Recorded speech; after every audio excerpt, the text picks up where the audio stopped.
Hey guys, Steph here from the Cruise TV, the show where we talk about the people and stories behind the coolest cars on the road. Join us on Sundays at 8 p.m. The regulars, the guys who keep this place in business. Last week, they had something to celebrate. Jason had just finished university. So they toasted his profs, his TAs, his old roommates. Well, they toasted just about everyone. But I worry about and take care of my guys. So even when I know they're not driving, sometimes that means bringing them a little surprise. And then they had a drink to me. Brought to you by Smart Serve Ontario and Arrive Alive, Drive Sober. Personal finance show that dares to ask those money questions you've always wanted to. Join Mike Bregueth when he talks with experts on all aspects of money. Money Matters with Mike Bregueth, Thursdays at 8 p.m. on Rogers TV.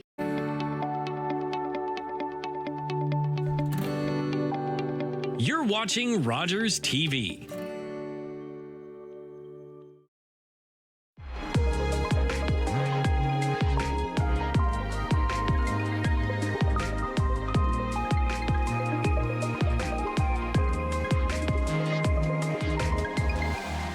So how do we care our family or loved ones with dementia? Hi, it's Angela. Welcome to our show. I'm here to help you age well. Today, we have pleasure to invite a professor from Harvard University. He's also a psychiatrist and anthropologist.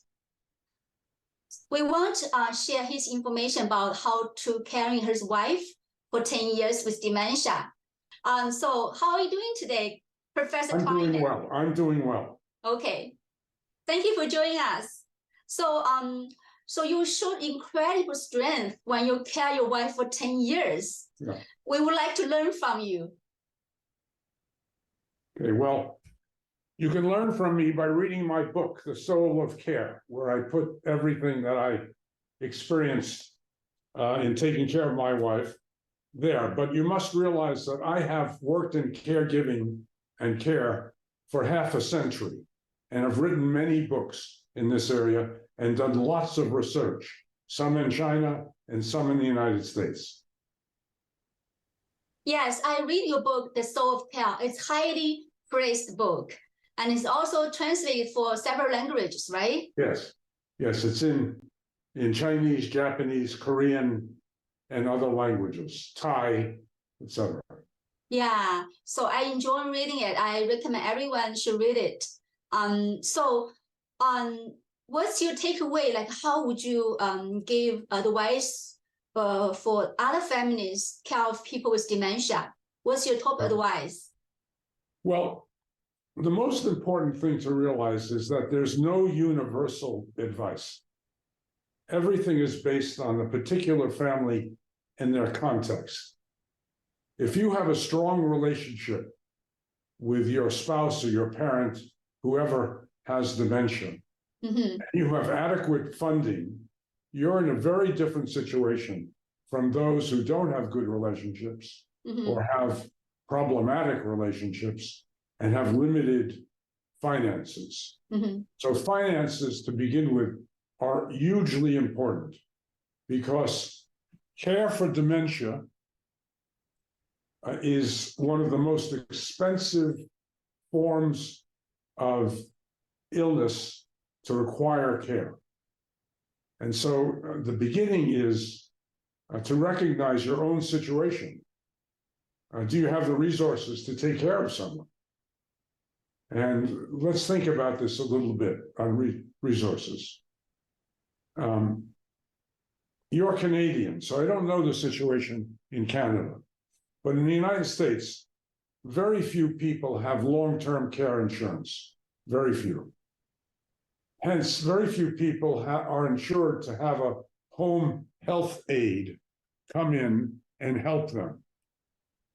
But if we were citizens of Japan, of Holland, Germany, Denmark, Sweden, Finland, Norway, all of those countries' national health systems provide the resources to have a family helped by a home health aide. I found in my experience that was the single most important thing. Why is that? Because the danger, the problems for the person who is giving the care of caregiving is that you become overwhelmed with the task and you can't get away from it. And it begins to affect you, and you begin to feel stress and hurt and injury and tired and lonely. And all those things can be averted in several ways. One, by having some access to a home health aide or family members who are willing to come in and spend time each week with the person requiring care so that you can get away for a while and do your own work, shopping, whatever, go to the gym, whatever is necessary to keep you going. Okay, so that's number one, I think. Number two is that the problem of care is how do you keep yourself present for the person who you're caring for, alive and there for them, being there for them, not doing things automatically or mechanically, etc. How do you keep that presence going? And I think, again, this is probably different for every family, okay, and every individual. But I found this to be very important. And often it's the love you have for the person who you care for, the parent or the spouse, that brings out of you that presence, so that you're not just doing things as if it was a routine and you were disinterested, but you're doing it with love, with energy, with your full presence. And that's really important for the person being cared for, as well as for the caregiver. Third is the understanding that this is going to take time over time. So this is not just that you're putting in a lot of hours on one day or 1 week, but this is going to go on for months, for years. And so you need to learn how to endure. Now, I use the term endurance rather than the term resilience, because frankly, I think resilience is a pop psychology Hollywood term that is very romantic and generally wrong. It has the idea that we're all rubber bands and we can be stretched as wide as possible. And when you let go, we come back to the same shape. Not true. Rubber bands become brittle over time and they break. They don't go back to the same shape. It's how you endure, how you keep going. That's the key. And I think that anything that helps you endure and keep going is crucial. Okay? The fourth, I'm right, fourth or fifth, whatever I'm up to, issue here is that caring doesn't stop when the person dies. And that's very important to recognize. That bereavement, grief, mourning, they all mean the same thing. We grieve through memories, through our remembering, our memories of the person we've cared for and our own caregiving. And it's the care of those memories that goes on in time with our lives. So, that's basically what it is. Now, I've left out, of course, the everyday actions. And what are those everyday actions? Those are helping someone to ambulate, to walk, helping feed them if they need to be helped with feeding, helping dress them, bathe them, doing all those practical assistance, protecting them, because a person who has dementia can get hurt, fall downstairs, injure themselves, etc. So you need to do all those things. Those are the practical tasks. But actually, the practical tasks become easier over time, whereas the emotional tasks and the moral tasks of giving solidarity and support they become more difficult over time. Why did the practical tasks become more easy over time? Because we make them a routine part of our everyday life. So we know when we get up in the morning and we're taking care of someone who has dementia, we have to help them go to the bathroom, we have to help them wash up, we have to help them dress and then have breakfast, et cetera, et cetera. All those acts get ritualized. Now, I'm an anthropologist as well as a physician. And in anthropology, we believe that ritual, organizing habits collectively as actions over time that take place the same way every time you do that, makes life easier. In the same way that your own habits, good habits, makes life easier. So that's why I say that over time, the practical acts of assistance become easier, while the emotional side becomes more difficult. I'm really impressed by your endurance. My dad had a dementia. My mom cared my dad for 7 years. My dad passed away 2 years ago, and it was very difficult time for my mom as well myself. And my mom did all by herself. I hope I had this knowledge when my dad was alive. So I'm happy to interview you today and hope to get more message out to our audience, so they are more equipped to take care of their family with dementia. Did your mom have people help her? Did you or your siblings help her? Did she have a home health aide? Okay, I'm the only one. I'm the only child. So my mom is very strong person, you know, and she tried not to bother me. If she felt that she want her managed by herself. I tried to get PSW, which is healthcare aid, to help, but my mom didn't like it. My mom said, no, I don't like the way they doing things. She had the certain way doing things for my dad. So basically she did all by herself. And what effect did the caregiving have on her? She was very tired. She was exhausted. Yeah. So we know that for family caregivers, not just for dementia, but for any serious illness in a family member that goes on for a while, that the family caregivers often have worse health, not only become tired, but often become sick at some stage themselves.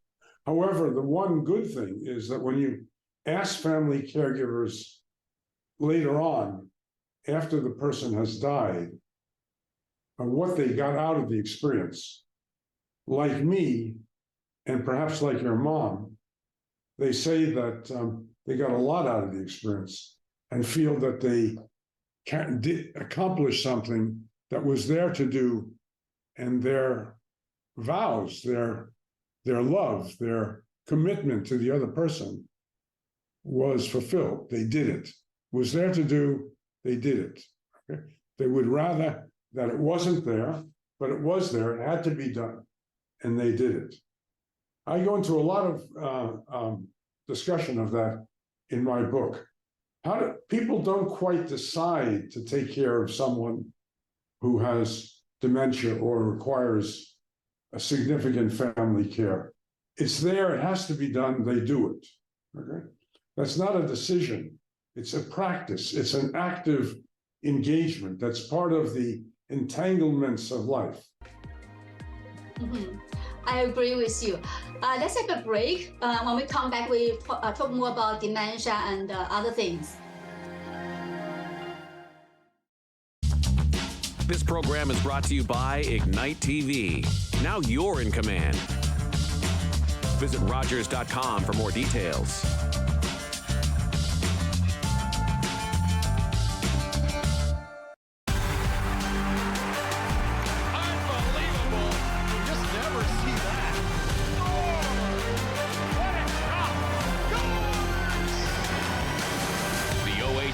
On Rogers TV.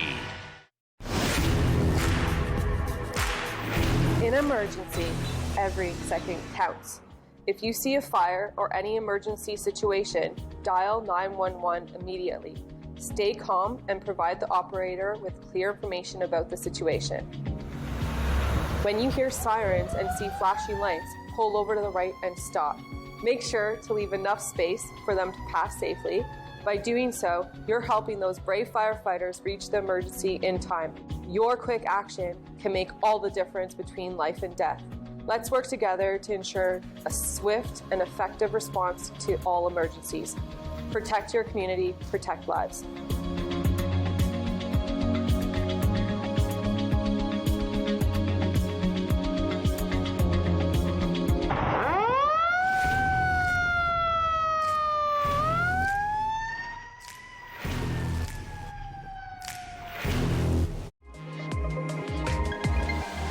It was very insightful. Your message was very insightful. So let's talk about the different healthcare systems. For example, what's the biggest difference from China to the United States? I know you've done a lot of research. Yeah, so I've been doing research on health and healthcare in China since 1979. Mm-hmm. And before that, I did research in Taiwan from 1969. So I've had a long time, more than 50 years of research. And the two systems are very different because the two societies are very different. And they're also undergoing very substantial change. Mm-hmm. So classically in Chinese society, as you know, the family had the obligation to take care of its members, especially for its elder members, because of the Chinese Confucian virtue of shao. Shao is filial reverence. It's reverence for those who are older. It's putting the elderly up as the most important part of the family. But that has changed enormously in China over the last 30 years, for example. So that today, there's a bit less investment in filial reverence, and also horizontal relationships between spouses, friends, have become just as important as vertical relations between the younger and the older in a family. And that's changed the reality in Chinese society. The Chinese society today has the government has the commitment that's known as 周舍弃三, which means that 90% of people are expected to age at home. 7% are expected to use community services, and 3%, only 3%, are expected to go into nursing homes. So if you go into nursing homes, even high-end nursing homes in Shanghai, Beijing, any of China's major cities, you often find that they're not filled. And that's because lots of elderly people do not want to go into a nursing home. But families have a much greater difficulty at present caring for the elderly. Both husband and wife are working. The grandchild is usually at school. The elderly person is left alone in an apartment at home, and they often feel lonely, isolated, and become depressed. And so that's a reality of China today. Now, with all that said, still the family connections in China are stronger than in the United States. And the commitment of family members to care for sick family members, and particularly elderly ones with dementia, I think is greater. More work is done in that area, but it's not easy. It's become more difficult over time. So I think in the future, we're going to see more elderly go into nursing homes in China. And there's another reason for this, and that is that many Chinese elderly I've spoken to feel more comfortable when they're with people their own age than they do even with their own children, or especially their grandchildren. They don't appreciate the music their grandchildren listens to. They don't watch the same TV programs that their children and grandchildren watch.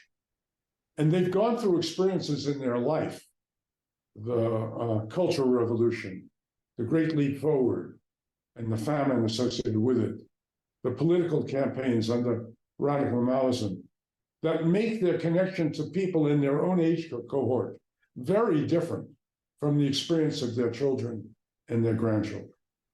And so often they want to be with those people who are their own age and they're good friends, but they have trouble. So let me give you an example from my own research. I have a project called Social Technology for Global Aging and Elder Care in China.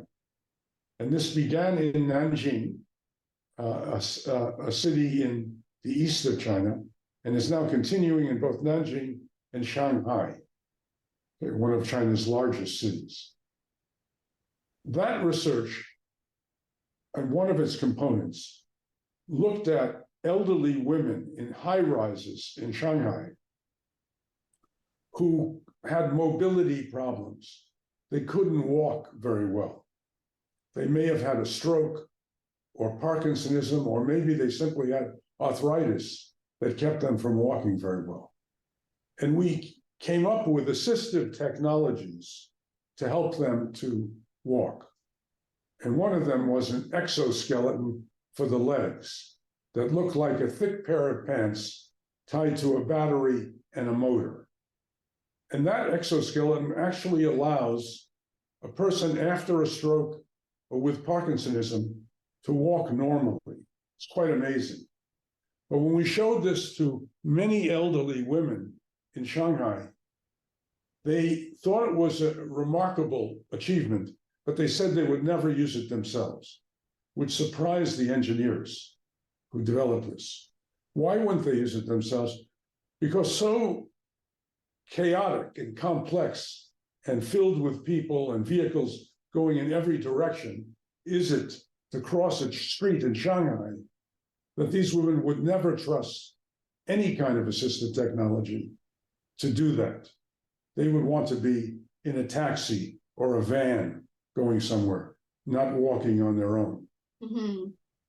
But they did have a request, even though they weren't interested in the assistive technologies. And that request became one of the foci of our research. And that request was they had 5 or 6 friends who they liked very much, but could never get together with because they were all in different high-rise apartments nearby and all had the same mobility problems. So they couldn't get together. And they said, if you can figure out a way that the 5 or 6 of us once a week can get together and go to a tea house and enjoy a couple of hours at a tea house and then come home, that would make all the difference in our lives. Okay? And so that was then our issue. How do you do something like that? Other research along this line is how to care for people who have early dementia when they're still able to do things, to encourage them to be with others, to be in groups, to participate in exercise, and in what the Chinese refer to is Yanglao, activities for aging, to nourish people as they age. Okay? And we have also responded to changes that China has made. So with the best of intentions, the government of Shanghai decided that for elderly people living in 5-story buildings, where poor elderly often live, they would put elevators on those buildings. And they put elevators on 1,000 such buildings, and then asked the people to contribute financially to the upkeep of the elevators. But of course, they didn't take an anthropological approach, and this is what we mean by social technology. They didn't ask or think about the fact that an elderly person, difficulty walking on the 5th floor of a building with an elevator, would be perfectly happy to contribute to the upkeep of the elevator. But an elderly person with some difficulty walking on the 1st floor would see no gain whatsoever out of having an elevator.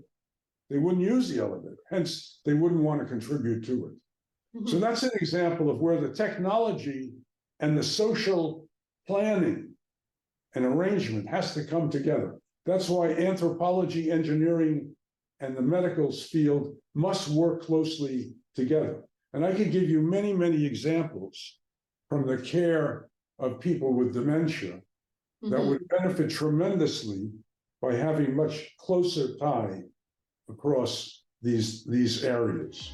So let's have a break and we come back, talk about more about technology and elderly care.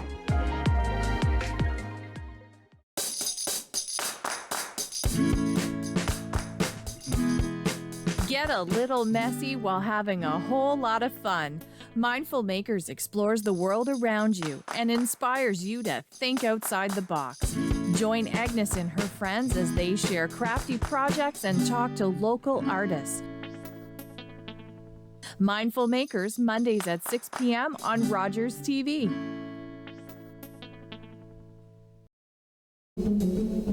My name is Chase Nicholas. I am a Mi'kmaq hockey player. Growing up, I always remember my family talking about the Mi'kmaq as the creators of the game of hockey. In grade 7, I did research on Mi'kmaq hockey sticks as the first sticks of the NHL. I found a Mi'kmaq hockey stick made in 1917, the same year the NHL was formed. I was surprised to find out the very stick I was holding was made by my great-great-grandfather, Alexander Cope.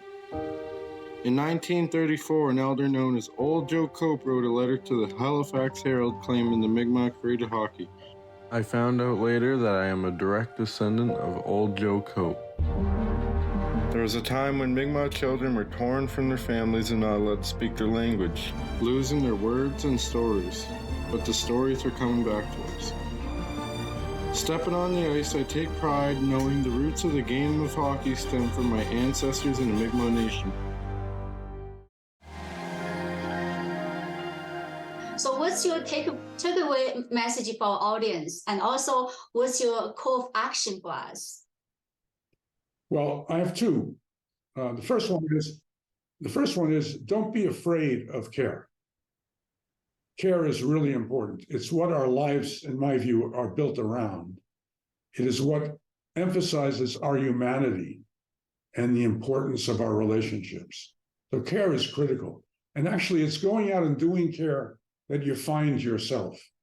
The American pop psychology that you go into yourself and then find who you truly are and then go out to people is nonsense, okay? The truth is you find yourself by doing things with and for others, caregiving being an important part of this. And the second message is the importance of a moral movement for care. A moral movement for care. Why? Because our healthcare systems in Canada and the United States are increasingly emphasizing efficiency over care. They're compressing time. They're compressing the time that people are able to work with someone who has dementia or related problem. They're reducing all the kinds of human inputs that occur because they're trying to reduce costs and be more efficient. But that's not what care requires. Care requires human presence, human involvement. And so what we need is a moral movement that emphasizes care as the most important thing that a healthcare system does, more important than efficiency and money making for the hospitals and the insurance companies and the pharmaceutical industry. Care is the issue for families. Families must support it and need to get out there and advocate for it. Yes, I agree with you. It takes a village to care. It's take a whole society, help each other, and also different country help each other to help each other and help promote healthy aging, right? Yes, that's right. Yeah. Okay, thank you for joining us today. It was a pleasure talking with you. And thank you for our audience. May you all stay forever young.